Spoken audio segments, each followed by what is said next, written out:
ਅੱਜ ਤੁਹਾਨੂੰ ਦਿੱਲੀ 'ਚ ਅਸੀਂ ਅੱਜ बैठे हैं पहलवान प्रेम पहलवान तो बिंदु पहलवान के घर च तो इनसे आज कुश्ती की शुरुआत करने के पूछते हैं भी कब शुरुआत की इन्होंने।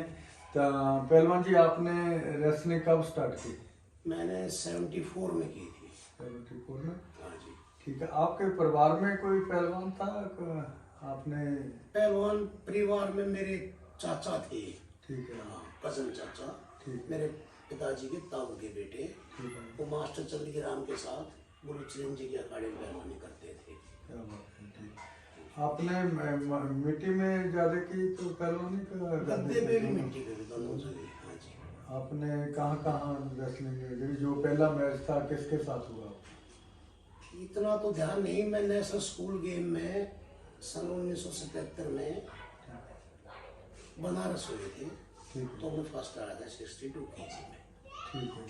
उसके बाद मैं राजकोट साल में BSF में भर्ती करा दिया था। ठीक है। फिर मैं 2-3 बार ऑल इंडिया पुलिस में, एक बार फर्स्ट, 2 बार थर्ड, एक बार सेकंड आया। ठीक है। और नेशनल सीनियर में भी 2-3 बार मेरा पोजीशन है। जूनियर में 2-3 बार फर्स्ट आया हूँ मैं। 81 में वैनकूवर टीम जा रही थी तो मेरा सिलेक्शन हुआ था 65 kg में। 65। हाँ, तो हैंडबॉल खेलते मेरे चोट लगी थी, मेरे दांत हिल गए थे। तो वो टूर में नहीं जा सका। हाँ, फिर छोटी एज में ही पहलवानी छोड़ दी थी मैंने 81 में, 82 में। आपकी पहलवान जी जब आप कर रहे थे पहलवानी किन किन पहलवानों के साथ आपकी कुश्ती हुई? पहलवानी सत्यवान के साथ कुश्ती हुई, मास्टर के अखाड़े कुलदीप के साथ कुश्ती हुई। ठीक है। और आनंद इंटरनेशनल पहलवान था, उसके साथ कुश्ती हुई। ठीक है। हाँ जी। वो बड़े अच्छे पहलवान थे। नौरंग पहलवान था एक जसराम के अखाड़े का, उसके साथ कुश्ती हुई, वो भी अच्छा पहलवान था। ठीक है। DCL का था अच्छा पहलवान, उसके साथ हुई थी। ठीक है। हाँ, बहुत अच्छे पहलवानों के साथ कुश्ती हुई। जो आपकी कोई यादगार कुश्ती है जो आपको बहुत अच्छी लगे हुए मैं बहुत अच्छी लगा? हाँ जी, वो अच्छी लड़ा था। एक इंटरनेशनल पहलवान था 62 kg का, बिल्लू, उसका नाम क्या है? बिंदा राम कुमार नहीं, राम कुमार चुप्पू ही शरीफ हुई। वो बिल्लू को मैंने बहुत जल्दी ही मार लिया। नरेश नाम है। नरेश नाम है उसका। फिर एक मंगत पहलवान था, उसको भी मैंने इस पे शरीर में ओखला चैंपियनशिप दिल्ली में जीत गया। उसकी बहुत लड़ी जो इतना टाइम हो गया। फिर मैं 3 बार इंडिया की टीम का मैनेजर गया हूँ। एक बार कोलोराडो स्प्रिंग, तो जी एक बार टेम्पे USA में, एक बार मैं कनाडा वैनकूवर में गया 2009 में। ठीक है। पहलवान जी आपने शादी पहलवानी करते करते करवा ली? नहीं, मैंने पहलवानी बाद में, शादी पहलवानी छोड़ने के बाद शादी की। कितने बच्चे आप? मेरे 2 बेटे हैं। ठीक है। पहलवानी में एक मेरा बेटा पहलवानी करता है। ठीक है। वो कनाडा रहता है, हरजी बिलन जी के अखाड़े में, रुस्तम क्लब में, वहाँ पे कोचिंग देता है। और अब मैं हरजीत बिलन के साथ ही मैं बात कर रहा हूँ। थैंक यू पहलवान जी। दूसरा लड़का भी पहलवानी करता है आपका? नहीं, दूसरा बेटा मेरा क्रिकेट खेलता था। अब वो दिल्ली की क्रिकेट की टीम का अंडर 19 का DDCA का कोच लगा हुआ है। ठीक है। पहलवान जी जो आपके भाई है बिंदु पहलवान जी, इनको आपने फिर रेसलिंग में लगाया था? हाँ जी, ये 5वीं क्लास के बाद इसको मैं लेके आया था 79 में। ठीक है। ठीक है। तो ये बहुत जल्दी बहुत तगड़ा हो गया था। 82 में ये अमेरिका गया कैडेट के अंदर। तो ग्रेको रोमन और फ्री स्टाइल दोनों के अंदर इसका सिल्वर मेडल था जी। उसके बाद 83 में ये जूनियर में गया, 84 में, 85 में जूनियर में गया ये जापान एशिया चैंपियनशिप में। वहाँ इसका 4था नंबर था। वो फिला के ऊपर भी, फिला बुक में भी आया हुआ है इसका सारा कुछ। और ये मेरे साथ ही है, मेरा भाई है, मेरे बच्चे की तरह है, इनसे बात हुआ। अपना रुस्तम दी आवाज़ में थानू अज बिंदु पहलवान जो अपने वजन के जोड़े कैरेट के चैंपियन बने हैं, इन्होंने गल्लां करते हैं। पहलवान जी जो तुसीं कदों शुरू की रेसलिंग? मैं 79 में मैंने रेसलिंग शुरू की। 79 में पहला मैच आपको कौन सा जो आपने जीता, नाम माइंड बना आपका भी मैंने? मैं सबसे पहले जूनियर के अंदर 83 में नेशनल चैंपियनशिप में अजमेर में मैं फर्स्ट आया था, राजस्थान में। ठीक है। उसके बाद एक 83 के अंदर ही जूनियर नेशनल चैंपियनशिप में मैं जालंधर में फर्स्ट आया था। ठीक है, उस टाइम माइंड बना लिया कि मैंने वर्ल्ड में मेडल निकालना है। 83 के अंदर 82 में मैं वर्ल्ड कैडेट फेस्टिवल में 2 मेडल लेके आया था ग्रीको रोमन और फ्री स्टाइल में। क्या बात है भाई। उसके बाद 83 में मैं वर्ल्ड चैंपियनशिप में गया था, वहाँ मेरी कुश्ती बेली ग्लाजो से हुई थी, रशियन से। ठीक है। सर्जेई बेली ग्लाजो से। ठीक, कैसी कुश्ती थी वो? तो वो यादगार कुश्ती थी, उसमें मेरी जूनियर वर्ल्ड चैंपियनशिप के अंदर मेरी 4th प्लेस आई थी। ठीक है। पहलवान जी, इतना सब्र अपने वर्ल्ड में कंपटीशन लड़ने में निकाला, आप कौन सी खुराक खाते थे, कितनी कितनी मेहनत लगाते थे उस टाइम? मैंने तो मेरे ब्रदर कराते थे जी, 45 बार रस्सा चढ़ते थे, क्या बात है। रनिंग करते थे। क्या बात। फैसिलिटीज थी नहीं, जो भी फैसिलिटीज थी वो मेरे भाई के ही थ्रू थी, और तो किसी का कोई ऐसा था नहीं कोई हेल्प करेगा बाहर से। ठीक है। तो परिवार में हेल्प थी जो थी वो मेरे ब्रदर की ही थी, उन्होंने मुझे पहलवान बनाया था। ठीक है। आपको शौक था, मैं क्या पुश कर रहे थे आपके तरह? नहीं, मेरे को शौक था, जब भी मैंने पहलवानी की थी। ठीक है। आपने कोई ऐसे नहीं पुश नहीं हुआ कि नहीं, आपने कोई जबरदस्ती नहीं कराई मेरे से। आपको कोई दिक्कत ऐसी आ रही नहीं कर? नहीं, बिल्कुल नहीं। इसको चोट लगी थी कमर में। मेरे कमर में लंबर डिस्क स्लिप हो गई थी, उसके बाद मैंने पहलवानी छोड़ दी थी। उसके बाद मैं अपने भतीजे को, प्रेम पहलवान जी के बेटे को अपने साथ लेके जाता था स्टेडियम में, उसकी मैं प्रैक्टिस कराता था। ठीक है। साथ में स्टेडियम के और जितने भी इंटरनेशनल पहलवान हैं उनको सबको मैं सुबह के टाइम में भी और शाम के टाइम में सबको मैं टेक्निक भी बताता था और उनकी प्रैक्टिस भी कराता था। उसमें सुशील कुमार भी है, रवि भी है, बजरंग पुनिया भी है, क्या बात है। और बहुत सारे लड़के हैं। ठीक है। सुमित मलिक है, और इनसे पहले और लड़के थे। ठीक है। सुशील कुमार से पहले जो इंटरनेशनल थे भैया नील बान है, उसने भी मेरे से सीखा हुआ है। ठीक है। आप पहलवान जी कैंपों में रहे हैं कि आपका एक्सपीरियंस बोल रहा है, आपने जो इनको क्या नई चीज कोई आपने सीखी जो आपके पहलवान करते हैं, उस समय क्या डिफरेंट था इस पहलवानी से? डिफरेंट तो ये था उस टाइम के अंदर, भाई हमारी कंट्री के अंदर उस टाइम इतने तो मैट नहीं थे। मैट भी कहीं कहीं थे, 2-4 अखाड़ों में थे, या सरकारी NIS में मैट होते थे। तो वहाँ बेसिकली जितने भी कोच होते थे, NIS वाले कोच थे जो गवर्नमेंट अप्रूव करती थी, वो ही सिखाते थे। फिर जैसे कोई आदमी बाहर जाके आया है, उसने बाहर किसी से भाई अजीत पहलवान ये टेक्निक लगाता है, भाई फलाना पहलवान है वो वाली टेक्निक लगाता है, उसकी टेक्निक उन्होंने पिक करके आने के बाद उन्होंने अपने पहलवानों को भी वो चीज़ें सिखाई हैं जो कि वो करने लगे।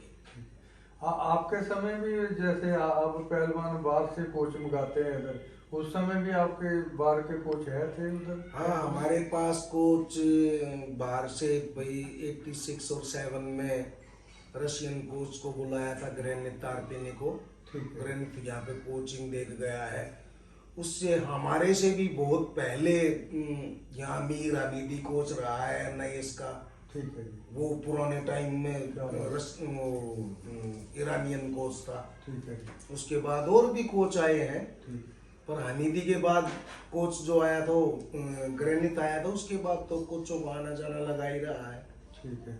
पहलवान जी, आपके जैसे ये सब वक्त आपने निकाला, जो इन नए पहलवानों में क्या फर्क लगता है आपको? भाई उस टाइम में रेसलिंग अच्छी थी, अब अच्छी है? हरजीत पहलवान रेसलिंग तो पहले भी अच्छी थी, अब भी अच्छी है। क्या है, टाइमिंग का रूलिंग जो है और टेक्निक जो है, रूल जितने थे वो इन्होंने सब चेंज कर दिए।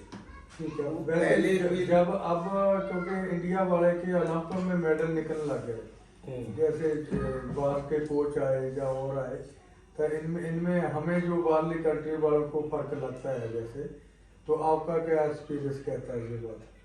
देखो, मेडल तो रेसलिंग के अंदर पहले भी आया, 1952 में भी मेडल आया था रेसलिंग में। उसके बाद जैसे अब ये 2 थर्ड प्लेस शुरू कर दिए हैं। जैसे पहले एक थर्ड को एक ही मेडल मिलता था, अब 2 थर्ड करने शुरू कर दिए। ठीक है जी। भाई 2 ब्रॉन्ज मेडल देने शुरू कर दिए।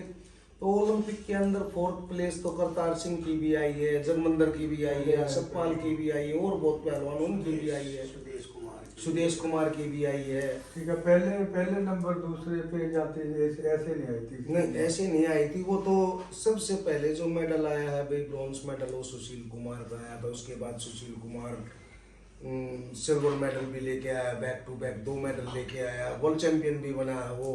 3 कॉमनवेल्थ की गोल्ड मेडल है उसके पास, एशियन गेम का मेडल है। वहीं उसके बाद योगेश्वर दत्त का मेडल आया है। उसके बाद सुशील कुमार ही के साथ, और सुशील ही उसको ट्रेनिंग देता था, रवि कुमार का भी मेडल आया है। ये भी उसी क्लब से बिलोंग करता है।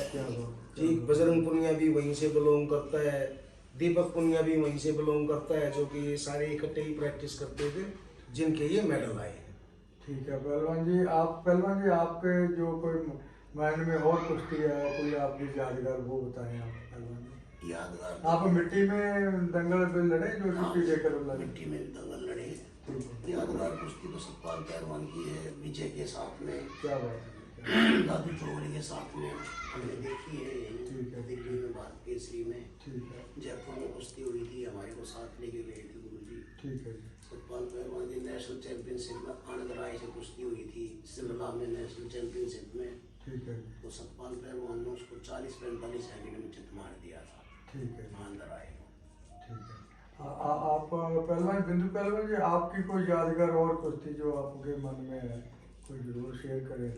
वही जैसे हमारे जो गुरु जी हर संडे वाले दिन दिल्ली में जामा मस्जिद दंगल होता था, वहाँ दंगल में लेके जाते थे। वहाँ मेरी ओलंपियन, बाद में वो ओलंपियन हो गया था, एशियन गेम में भी पोजीशन आई। संजय कुमार के साथ मेरी कुश्ती हुई थी, मैंने उसको, संजय को हरा लिया था दंगल में भी, क्या बात। जब वो हल्का था। और कई कुश्तियाँ हुई हैं, जैसे पंजाब में मलकीत पहलवान के साथ हुई है। ठीक, और हमारा आपकी इधर का ही पंजाब का बैन सिंह पहलवान, उनके साथ मेरी कुश्ती हुई थी। और 2-4 हैं जिनके अब मैं नाम को जानता नहीं। वैसे पंजाब के अंदर मैं छिंजों में जाता रहता था, जहाँ भी छिंज होती थी हम जाते थे, वहाँ संडे वाले दिन चले जाते थे। ठीक है। हाँ। तो बेसिकली मैं पूरा पंजाब घुमा हुआ हूँ। क्या बात है पहलवान जी। पहलवान जी, आपको क्या लगता है जो इस दंगलों में, तो उन दंगलों में जो नयापन है जो आया, जहाँ आप चेंज करना चाहते हैं, आपको जो आपकी फेडरेशन को क्या लगता है, पंजाब की फेडरेशन से कोई पहलवान तैयार होकर बहुत कम रेसलर आ रहे हैं आगे, जैसे कैंपों में? या भाई पंजाब के अंदर क्या है, वो ही उस एक दूसरे की आपस में टांगे खींचते हैं। आप जैसे कोई आदमी बाहर से आता है और अपने गांव में वो यादगार दंगल करवाता है, जैसे हरजीत पहलवान वैंकूवर से आते हैं और वो अपने यहाँ किसी तीर्थ, उनके बाबा जी का स्थान है, वहाँ वो दंगल करवाते हैं, अपनी जेब से पैसा देते हैं। फिर फेडरेशन उनको ये काम नहीं करने देती। ये बड़ी मूर्खता का काम है, ये ऐसा नहीं होना चाहिए। वो अपने घर से पैसा खर्चते, किसी से ले तो रहे हैं ना, पहलवानों को ही दे रहे हैं, तो ये ऐसा नहीं होना चाहिए। जो मड रेसलिंग वाले उनसे पैसे मांगते हैं, ये बड़ा दुर्भाग्यपूर्ण है, नहीं मांगना चाहिए। पहलवान जी, तुझे जो नए लड़के आपको सुन रहे हैं, कोई क्या संदेश देना चाहते हैं? भाई संदेश तो ये है, खूब अपने दिल लगा के मेहनत करो, टेक्निक पर ज़्यादा ध्यान दो, उसी से पहलवान होएगा। ठीक है। टेक्निक अब बहुत, जैसे पहले फितले कोई नहीं करता था, हमारे टाइम में बारंदाज नहीं करता था, बहुत चीज़ें बदल गई। और बिंदु पहलवान के बाद मेरा एक छोटा भाई है जितेंद्र, जो अमेरिका में सेटल है, मैं उसको भी लेके आया, उसकी पहलवानी कराई थी। 75 kg के अंदर जूनियर में वो फर्स्ट आया था। क्या बात है। उसके बाद फिर वो रशिया चला गया, हमने उसको भेजा था ये रशिया पहलवानी करेगा, पर उसने वहाँ जाके फिर नहीं की। वहाँ से वो कनाडा चला गया, कनाडा के बाद वो अमेरिका में सेटल हो गया, अमेरिका में ही रहता है। बिंदु पहलवान जी, आप क्या संदेश देना चाहते हैं? भाई मैं ये संदेश देना चाहता हूँ, मैं व्यक्तिगत बड़े अच्छे से अरिजीत पहलवान को जानता हूँ। मेरा अरिजीत पहलवान के घर दोनों का आपस में आना जाना है, और अरिजीत पहलवान के ही रुस्तम क्लब वैनकूवर के अंदर मेरा नेफ्यू है वो जो वहाँ ट्रेनिंग देता है। क्या बात है। और हरजीत पहलवान जी मेरे को बुलाएंगे, मैं अपना सौभाग्य समझूंगा और मैं हरजीत जी के वहाँ जाके इनके क्लब के बच्चों को, जो कि मैं जानता हूँ रेसलिंग के बारे में, वो मैं उन बच्चों को फ्री में मैं वहाँ सिखाऊंगा। क्या बात पहलवान जी। ਅਸੀਂ ਰੁਸਤਮ ਦੀ ਆਵਾਜ਼ ਵਿੱਚ ਤੁਹਾਨੂੰ ਇਦਾਂ ਦੇ ਪਹਿਲਵਾਨ ਦਿਖਾ ਰਹੇ ਜਿਹੜੇ ਪਰਿਵਾਰ 'ਚ ਸਾਰੇ ਪਹਿਲਵਾਨੀ ਨਾਲ ਭਰੇ ਹੋਆ। ਇਹਨਾਂ 'ਚੋਂ ਚੰਗੀਆਂ ਚੰਗੀਆਂ ਆਪਾਂ ਗੱਲਾਂ ਸਿੱਖਾਂਗੇ। ਤਾਂ ਤੁਹਾਨੂੰ ਇਦਾਂ ਸਾਡੇ ਚੈਨਲ ਨੂੰ ਲਾਈਕ ਕਰਿਆ ਕਰੋ, ਤੁਹਾਨੂੰ ਇਦਾਂ ਦੇ ਰੂ ਪਹਿਲਵਾਨ ਕਰਿਆ ਕਰਾਂਗੇ ਅਸੀਂ। ਥੈਂਕ ਯੂ ਆਪ ਦਾ ਜੀ, ਸਾਡੇ ਦਾ ਬਹੁਤ ਧੰਨਵਾਦ ਆਪका। नमस्कार, सत श्री अकाल।